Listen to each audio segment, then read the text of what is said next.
Tools of Fighter Pilots, the show where the elite habits, mindset, and tactics of fighter pilots are decoded into practical tools for your life and business.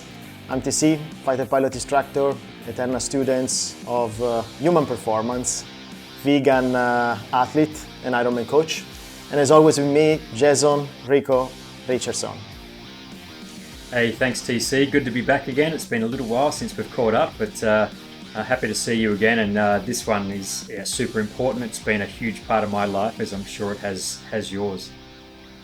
Yeah, today we set the stage to talk about task rehearsal. In flying, especially in complex or high-risk missions, we don't just hope that everything comes together at game time. Many friends send me clips of the documentary about the Blue Angels, the US Navy aerobatic team, which selected an airplane close to your heart, I believe, the F-18. And you see in these clips that the pilots, they rehearse mentally, verbally, physically before the real thing. Yeah, absolutely.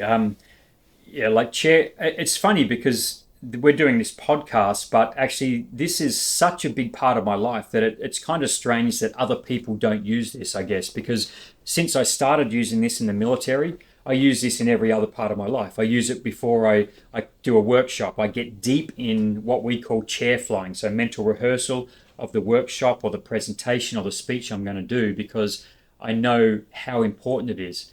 I'll give you a very quick story to start off with. When I was leading up to go on my F-18 course, I was flying the Italian Macchi for about a year and was waiting there to start the course. The course ahead of me, they were doing 2 versus 1 air combat maneuvering on the F-18 during their course. And they lost 3 guys. When I say lost, 3 guys failed out of the 9 guys in 1 week.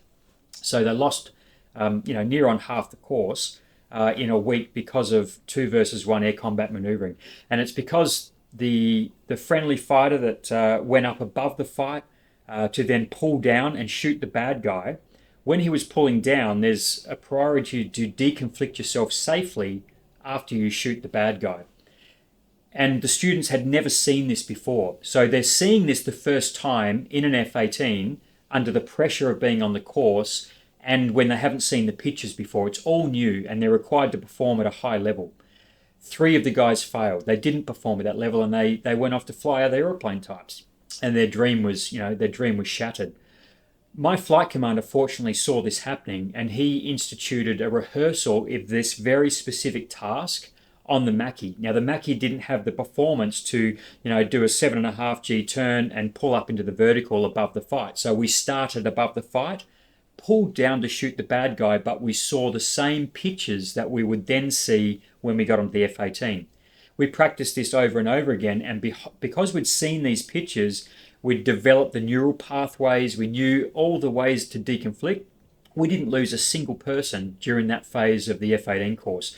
So task rehearsal has been critically important the whole way through my military career, through my airline career, and now as a businessman presenting and consulting and coaching, I use it all the time. So yeah, super important.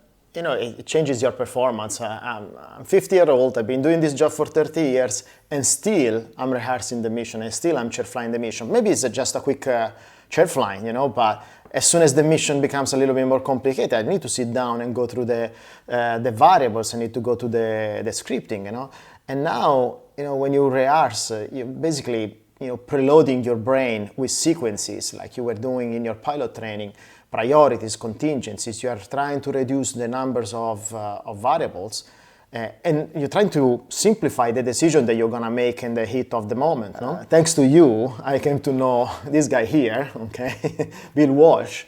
And it's funny because that's extreme, In San Francisco 49ers, I used to watch them Sunday morning, on TV in the 80s. They were the worst team ever. And he was able to bring them to dominate the 80s with this football. And one of the things that he's talking in his book is like, I scripted the first 25 plays, with variation, with options. This is genius, because then if you apply this one to everything you do, now your performance has to increase. There are no doubts, Yeah, but it's the concept is very true, because it not only it allows you to prepare and it develops the neural pathways, but it shows you details in your mind when you rehearse that you hadn't thought about. So it improves the first time you execute. You will execute at a higher level because you've been through it before. The classic example is when you're first learning to drive a manual car. So driving the manual car uses up so much of your brain space. And it's the same as when you learn how to fly an airplane. You learn the checklist, but then when the engine actually starts in the airplane, you seem to lose half your brain capacity.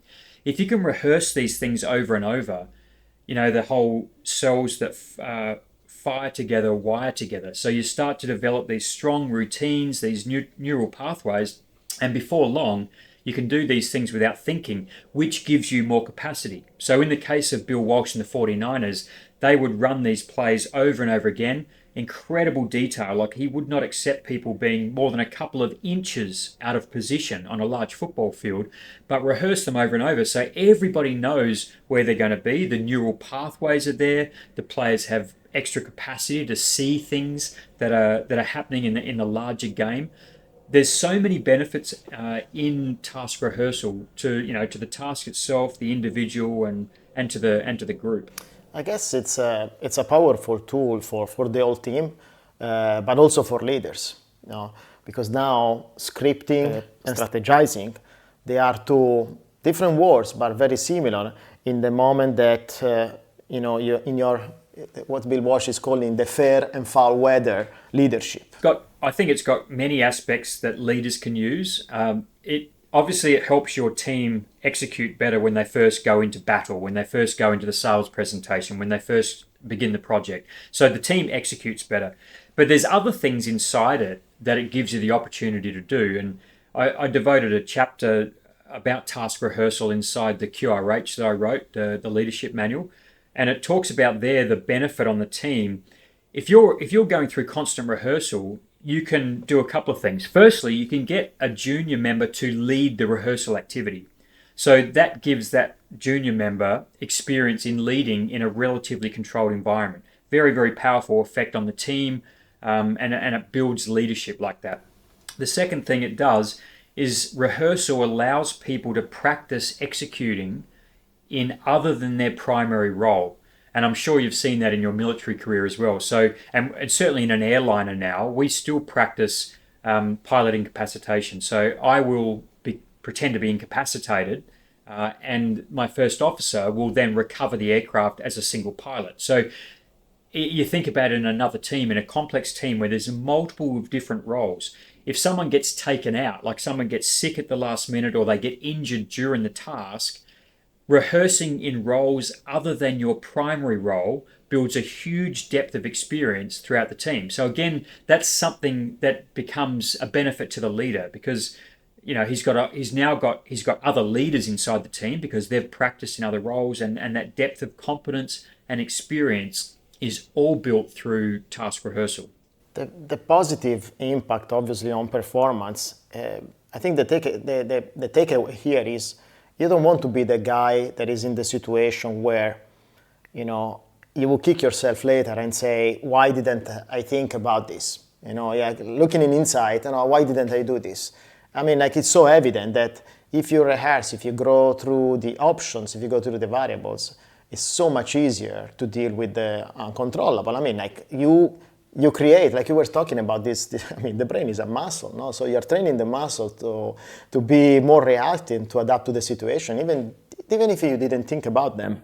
And that's, something that I predicate to my athletes a lot, because not only to my students, but also to my athletes, because in sport, long races like Ironman, they race full distance, like 10 hours race. So many things can go wrong. And the good part is, you've been preparing for 6 months, so you have been rehearsing and so on. I think that what we see in the fighter pilot world is that you rehearse and then you put it into practice right away. So in 1 hour flight, you have so many details to take care of that everything is dense and intense and is life-threatening.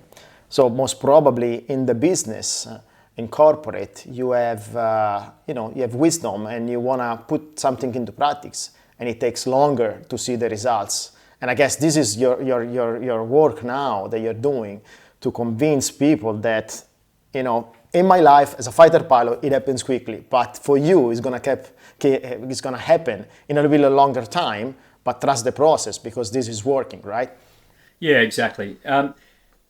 We're kind of specifically talking about task rehearsal today, I guess. But there's other aspects to rehearsal which are beneficial. So broadly, if you think about rehearsal as mental rehearsal, you can mentally rehearse where you want to be in 5 years, and that's got its own specific outcomes and its own way of kind of helping you achieve your goal. We've got this thing called chair flying. So this is kind of rehearsing a specific task that we're about to go and achieve. We've got this rehearsal where we're taking our group, our team that's been put together for a certain role, and we're practicing that role.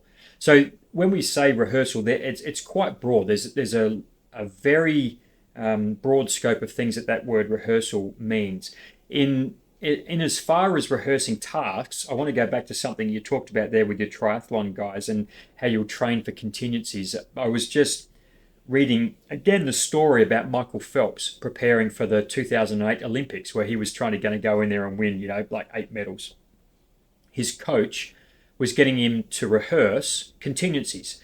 And one of the contingencies was what happens if your goggles fall off. Your goggles fill up with water. And sure enough, in the final of the butterfly, the men's final, his goggles filled up with water. And he's been interviewed about this multiple times. But so what did you do? Like your goggles are filled up, you can't see the line. He's like, I remain calm because I've been through this over and over. Both he'd actually physically practiced and he'd thought about this happening, and he'd thought about swimming calmly and fast without being able to see. And that day in 2008, he won the gold medal for the butterfly. So, I mean, the research is absolutely unequivocal. You can't not be convinced by the research of how rehearsal will improve task performance. Very, very big. I've used all aspects of it, the long-range visualization to achieve long-term goals. Of course, I've used the short-range stuff. You mentioned that you still rehearse missions. Every 6 months, I have to do a simulator check, which is, for those of you that aren't in the world of aviation, it's like having your driving license instructor looking over your shoulder and having to do another driving test every 6 months. But obviously the car wheels are falling off and there's all sorts of emergencies happening. I still go through hours of rehearsal for that, even though I've done the same thing over and over again, because I know that when I haven't done it, I miss things. And it just is a way of refreshing. Your brain does not know if you're rehearsing the real thing or if you're rehearsing the task, visualizing the task, or you're actually performing it. The effect on your physiology, what's happening inside your brain, to the brain structure, the neural pathways is the same. So it's super, super important. Really, some people say it's a simple process. In reality, when you go and start talking about how the brain reacts and how it creates these things, you understand that definitely it's a complex procedure that it happens in your body, but it happens in the organization, in the team. We can simplify with 3 steps, okay? Like just recalling what Bill Walsh would say or would do, defining like 3 or 5 critical actions for the task, okay? So the task must be broken into pieces in order to have clear the image of what you have to do. And then, like he defined 25 plays with all the details. Then rehearse loud. Aloud or mentally. I like aloud. With my students, I say, English is not your first language. And it's not first language for me. So to imprint in my brain the actions through words, I really need to speak loud in English to make sure that my brain connects those words to actions. And then after that, go through the contingency plan. And this is something that as fighter pilots, at the end of every briefing, what if? Contingency plan. Like how many times? Okay, what if? And then you went in the air, see? If I didn't brief this one, now we would be in deep beep. So the contingencies are so important. When I prepare for these simulator checks, they're actually quite structured and you know what's coming. And there's the temptation to say, well, I know what's coming, I'm not going to worry about it. But for every different airport we go into, we do a briefing for the arrival, we do a briefing for the departure. And I think most people do this, but I go through the briefing, speak out loud, the briefing that I'm going to give in the simulator in my office, which is next door to where I am now. And I sit there and I talk to myself. I give PAs to the passengers. I talk to the cabin crew out loud. And it's amazing how many things I pick up that I've missed in my preparation by rehearsing it. Because you run through things in the normal sequence of time, and you pick these things up. While I'm thinking about this, I've had many people that I talk to about what we call chair flying, which is like sitting in your chair and imagining you're in an aeroplane and flying it. And they haven't ever really been taught how to do it. And I remember I guess I got taught early on in my pilot course days, but I wonder if it would be useful for the viewers if you kind of described actually what do you do when you rehearse a sequence? In the past, like you said, they would give you this paper cockpit, which would fit in the armchair that we had in our room, in our bedroom. So I would put this cockpit, fake cockpit in front of me, and I just start pushing buttons, and then close your eyes. Okay, let me see if I can get the radar right. Okay, good. No, so there was primitive way of doing it. Nowadays we have the simulators, and people can go there and so it happens that if I have to do like a refuel mission and I haven't been doing for a while, I go to the simulator and I review. Maybe it's not like the real thing, but I go through the procedures. So step by step, what is the procedure? Okay, good. We need to rejoin the tanker in this way. We need to maintain this speed. What speed is it gonna fly? Can you call the guy at the tanker and see what is the normal speed that they're flying? So get all the details in order to not have surprises, okay? Because when you get there, you don't have that much time. I mean, there are other people at the tanker that they need to refuel. So you want to be there, sharp, do your thing, and then go away. So simulator is one thing. Otherwise, sitting on my chair, okay, I got a piece of paper and I write down the sequence of the mission. So I write down, okay, this is what is going to happen at this time. This is what is going to happen at this time. So timeline for me is a crucial part of rehearsing any type of mission. And I learned this in 2006 when I did my tactical leadership program in Belgium. It's a NATO exercise, it's a NATO course where you do academics and then they teach you to be a mission commander. Either you are air-to-air guy like I was on the F-16, or you are air-to-surface or multi-role. They put you as a mission commander at some point during the course. So there was one day in Belgium in winter, it's like you go into the briefing room, it's dark, you fly for 1 hour, it's sunny, maybe, or foggy, and then you exit from the debriefing room and it's dark again. So you have 1 hour of light per day. So we are planning this mission, it's like 40 aircraft. So we brainstorm first, okay, everybody throws the idea, okay, enough, now we start planning. So we divide it in sections, as you know. There is the air-to-air guy, the target guy, the intelligence, and so we planned the mission. At some point, we brief the mission. We are ready to step out. So they give us a step out. The weather is like 400 meters. There is no way we're going to take off. They let us go to the airplanes. We call ops. They said, any late words?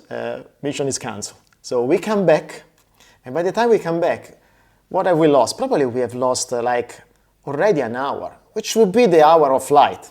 No? We come back, they give us time to eat lunch, and then we go into the debriefing of the brainstorming, briefing and planning and briefing. Now, you can imagine how the learning process there is augmented to the maximum power, because the debriefing was on the timeline.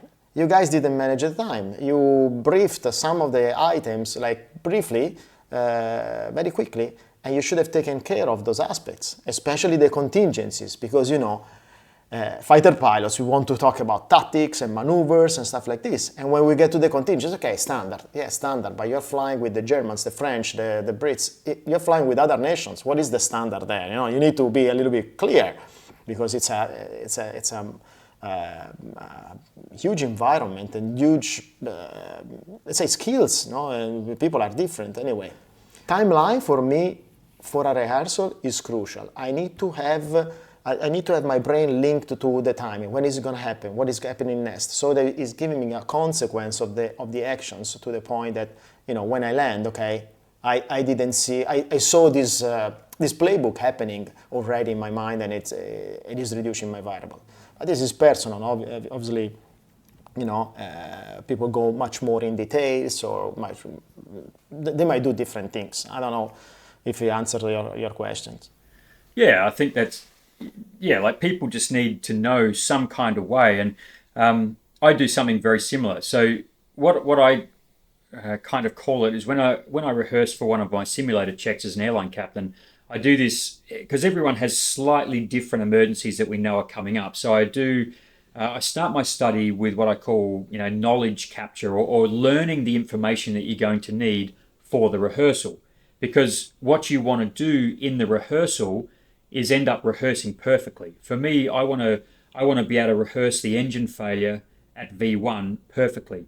I want to be able to rehearse the depressurization perfectly. And so you're required to take on board some information first. And of course, this is how it happens when you're learning how to fly a Typhoon or learning how to fly an F-18 on the course. You get a mass briefing, so you sit in the classroom, you get briefed on the way we're going to do things, the different switch selections on the throttle and on the stick, what modes we're going to use for the radar. Then you have to go home at night and rehearse how to use them and go through. And when I start rehearsing an activity, it might take 3 or 4 times of running through that short period of rehearsal before I get it perfect. And then I'll try and rehearse it perfectly a few times after that before actually going and flying it in the aeroplane. When I have spoken to some people about this, they think, oh, that's quite time consuming. Yeah, it is, but look, you're flying an airliner, or you're flying a fighter jet, or you're making an important presentation. Anthony Hopkins, the Oscar-winning actor, he's got this kind of weird OCD thing that he does, but his lines for the movie, he rehearses his lines 250 times, exactly, 250 times. And I figure if he's an actor and he's just going to talk in front of a camera and he rehearses that hard, if I'm the captain of an airliner with 300 people on board, I should probably do some perfect rehearsal as well. But I do a fairly similar process to you, and I think for the people out there that haven't done mental rehearsal, if you're rehearsing for a sales presentation, if you're rehearsing for a job interview, you want to close your eyes, relax, and put yourself as close as possible into that environment, and then play that scene out as best you can. And sometimes it's quite exhausting. It'll take you a little while to get into it, but go through that scene, speak the words out loud, try and feel what you're going to feel in that situation, and probably, if it's a fairly long process that you're going to be rehearsing, a long task, maybe divide it up into 30-second blocks, because it is quite exhausting, and try and rehearse these things perfectly before you step out and do them for real. And for sure, you will find that your performance will drastically increase. It's a force multiplier. I remember when we were flying the F-104, just to give a little bit more stories, we went for a squadron exchange in Norway against the F-16s. So we go with the F-104, minimal radar, but that's 4 of us. So, okay, we're gonna complicate things. So we put geometry on that board, and we said, okay, we're gonna follow just the geometry and see how it goes, okay? And we were successful, but because, we have to gather everybody there and say, okay, where are you gonna be at this time? Okay, here. What is gonna happen if they look at you with the radar? Well, I don't know, I don't have an RWR, so I don't have a sensor to see, but maybe the controller, I'm gonna ask the controller, what is the distance? Okay, if the distance is this, I'm gonna do this. If the distance is that, it's like kind of a, what if then else type of process. Then you use the playbook and then you go, then maybe you are telling the story in the air that you told when you were preparing. So really force multiplier, even if your competitors are stronger than you, don't feel fear about it, okay? Because you have this tool that, if used properly, is gonna effectively help you to, at least face them, with pride. Okay? I don't think that Bill Walsh was going into some games and, okay, yes, we're gonna win, but sometimes he lost. No? So you're losing a game. What's gonna be? Maybe they prepared better than you. So it's one of our negotiables, to be honest, and preparation is. One of the things you talked about was practicing contingencies. And I think this is hugely important. I remember as a junior fighter pilot, when I started leading missions, you'd kind of want to brief everything, and you'd brief all the standard things, and you'd stand up there and try and make it sound really good, and then you'd all work out. As you know, as soon as the first shot is fired, the whole game plan, turns on its head, and everything's chaotic. And I remember looking at this, there was one guy in particular in my squadron who was very, very good tactically. And when he would brief, he would spend very, very little time on the SOP things, and he would talk always about contingencies and what happens when the guys out in front get shot. What happens when there's a group coming back towards us with the bad guys in their 6 o'clock at 15 miles and they're coming towards us? What do we do then? So he would always talk about and get us to mentally rehearse what happens when it becomes chaotic. And because of that, we were all primed for it. And it's not that we knew exactly what we were going to do in the situations, but by briefing and putting yourself into that picture and appreciating that, yes, things are going to go wrong, that you're primed for it and your body's ready for it, you're mentally ready for it, and it doesn't come, you don't have so much startle factor in that situation. I guess it's like Muhammad Ali, was it everyone's got a plan until they get hit in the head? Or maybe that was Mike Tyson, but one of those guys, yeah. If you want to get in touch with Rico, obviously all the links are in the notes.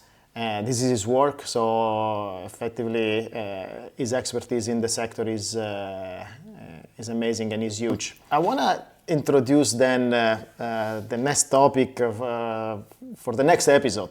Okay, we already discussed about this, so we're going to talk about psychological safety, which is really related at some point to rehearsal, because if you think about it, what you have to do when you're rehearsing or when you're analyzing all the variables, you want to protect your blind side. No? When Bill Walsh is talking about Joe Montana, that was right-handed, he said, okay, turning to the right, his left side is going to be unprotected. So you need to look at your organization, at your team, and analyze those variables where you are weak.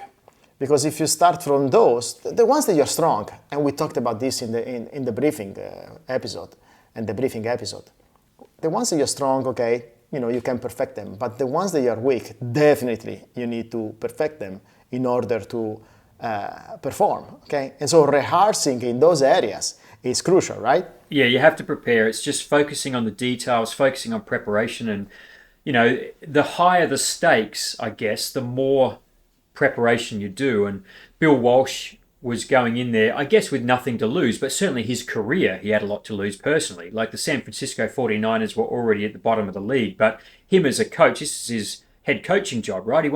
So it's big for him. So you want to do a great job. I mean, you look at how special forces will prepare. If they're going to do a counter-terrorist operation in a particular compound, they will build a compound that looks exactly the same, and they will rehearse in that compound day and night in ever increasingly complex scenarios to make sure they've thought of every contingency. And it's not like on the movies where they just jump in the trucks and let's go, guys, we'll go and take out the terrorists. Everything is planned and rehearsed in meticulous detail, and this is all the stuff that goes on behind the scenes and has to go on if the stakes are so high. I wonder, I've got a very brief look at the procedure I wrote in the book. I can share that with you on the screen and show you basically this is the simplest way that I would explain to leaders on how to rehearse a task with their team. So bear with me and I'll put that up and show you what that looks like. So what we can see here is the procedure for how leaders would rehearse a task with their team. And there's a couple of aims up the top, like there is at all the top of all the procedures. It's to anticipate and mitigate any threats to flawless execution. And it's to increase the probability that we achieve the aim during our operations. So the procedure, it's fairly simple. It's only got 3 steps, but it's prepare the team for the rehearsal exercise by conducting a briefing, which outlines the knowledge that you're going to need, any SOPs, refresh the SOPs that are going to be required during the task, any common threats that we've seen before to this kind of operation or this kind of task, and common contingency actions. Secondly, either you lead or you delegate someone to lead the team in an actual rehearsal of the activity. And as competence progresses in this task, increased threats into the activity. And that could be things like if it's a physical task, low light levels, noise, other interferences. For example, in our world, it would be things like communications jamming, an increased threat level from surface-to-air missiles, etc. Conduct rehearsals where team members perform in roles other than their primary role, and also carry out surprise rehearsals. And all of these things inside this procedure will increase your chance of flawless execution, which is something we'll probably never achieve, but it will get us closer to that. If you want to get in touch with Rico, obviously all the links are in the notes. This is his work, so effectively his expertise in the sector is amazing and is huge. I want to introduce then the next topic for the next episode.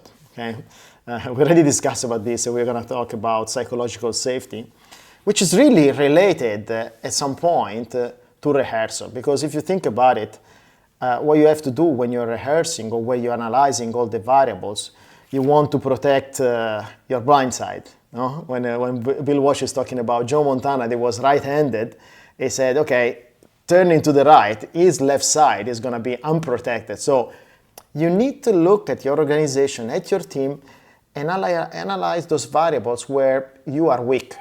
Because if you start from those, the ones that you're strong, and we talked about this in the briefing episode, the ones that you're strong, okay, you can perfect them. But the ones that you're weak, definitely you need to perfect them in order to perform, okay? And so rehearsing in those areas is crucial, right? Exactly. And like you said, going back and identifying those areas, it's not normal in normal businesses to start talking about what we're not doing well. Everyone wants to talk about what we're doing well because it's comfortable. But of course, high performance teams, the military sports teams have to focus on the weak points. So to get us to identify what those weak points are, we need psychological safety. We need people to feel like they can put their hand up and say, maybe I didn't do this so well, but actually what we did over there or what we saw from this part of the team, I think had some improvements that could be made. We want people to come up with fresh ideas. So that'll be a great episode. Psychological safety is no contention that is the most important attribute for high performance teams, whether you're talking about a special forces team, a fighter squadron, a group of astronauts on the space station, or doctors in an operating theatre. It's so important that people feel like they can contribute weird ideas, feedback without any feeling that they're going to have adverse reaction from speaking up. That's really a powerful tool. Being in an environment that is not toxic, being in an environment that is helping you to grow, either as a leader or as a team member. It doesn't have to be, identify this position. Growth is the most important, takeaway from being in an organization. If you don't grow and you're there just to be present, then it's not part of your journey at that point. It's just an accessory. We are at the end of the episode. We can recommend our listeners to rehearse like a fighter pilot because it works, okay? But also because we discuss what are the benefits in an organization, in a team, corporate, business, sport, of rehearsing the task, rehearsing the mission. Absolutely, yeah. It's been part of my life for as long as I can remember, and I wouldn't dream of doing anything important in my life without rehearsing it first. As you know, I'm getting married this weekend, and I'm putting in a lot of effort rehearsing different parts of that during this week. So yeah, it's definitely because I know it works. Woohoo! Okay, Jason, congratulations. Once the episode comes out, it's gonna be done. So good luck with that, and to the next episode. Excellent. Ciao.